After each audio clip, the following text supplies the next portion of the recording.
नमस्कार साथियों, आज हम आरक्षण के ऊपर बात करने वाले हैं।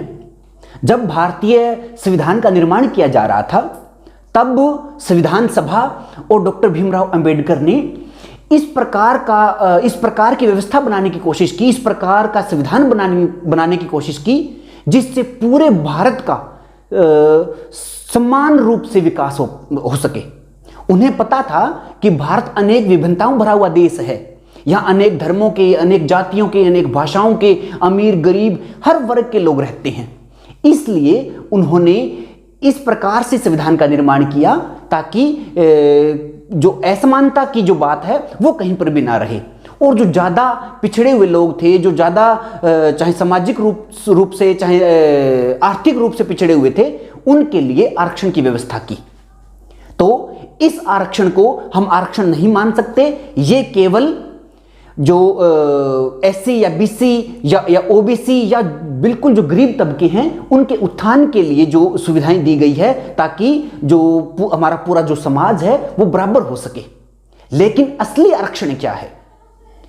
असली आरक्षण वो है जिसमें बड़े बड़े पद किन्हीं खास लोगों के लिए आरक्षित रहते हैं। जैसे अमित शाह का बेटा जय शाह, जिन्होंने कभी क्रिकेट नहीं खेला, वो इस दुनिया की सबसे बड़ी क्रिकेट काउंसिल के सचिव बन जाते हैं।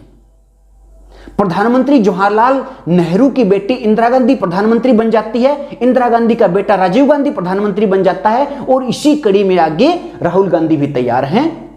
आरक्षण ये है।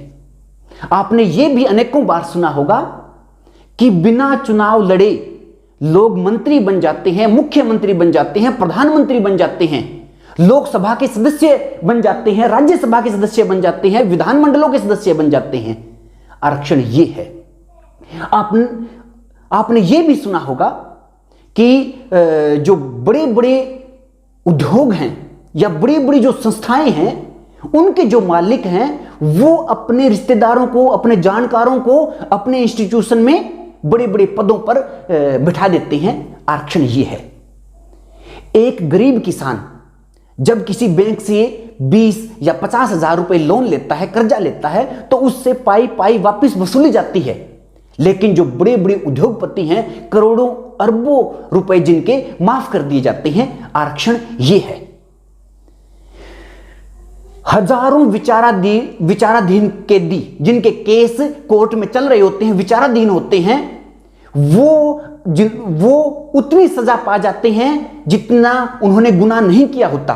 कहने का भाव, उन्हें अपने गुनाह से ज्यादा सजा मिल जाती है, क्योंकि मुकदमे एक कोर्ट में इतने लंबे समय तक चलते हैं।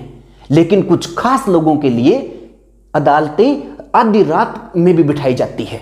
आरक्षण ये है।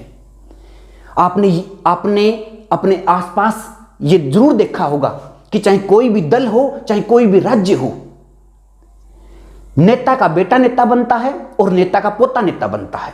ठीक इसी प्रकार से जो हमारी फिल्म इंडस्ट्री है वहां पर भी जो अभिनेता है उसका बेटा बेटी या उसकी जो आने वाली पीढ़ियां हैं वो ही जो एक्टर या एक्ट्रेस बनती है। आरक्षण ये है। तो साथियों, जो एससी, बीसी, ओबीसी या जो पिछड़ी जातियां हैं, जो या फिर जो और गरीब तबके हैं, उनको जो सुविधाएं मिल रही है, उनके उत्थान के लिए जो कार्य हो रहा है, आरक्षण वो नहीं है। जबकि आरक्षण तो ये है कि जहां बड़े बड़े पदों पर लोग पहले से ही योजना बनाए रखते हैं कि किसको कौन सा पद मिलना है। तो उम्मीद करूंगा कि ये जो बातें अभी हमने डिस्कस की है आपको समझ में आई होगी, और आपने भी कभी ना कभी इन बातों पे जरूर गौर किया होगा। मैंने भी किसी मित्र से ये डिस्कशन हुआ था, उसके बाद में मैंने निश्चय लिया कि ये आप लोगों तक भी पहुंचने चाहिए। तो अगर आप इस चैनल पे पहली बार हो तो इस चैनल को सब्सक्राइब जरूर करें, ताकि हम जो आने वाले समय में और वीडियो लेके आएंगे वो भी लगातार आप तक पहुंचती रहे। धन्यवाद।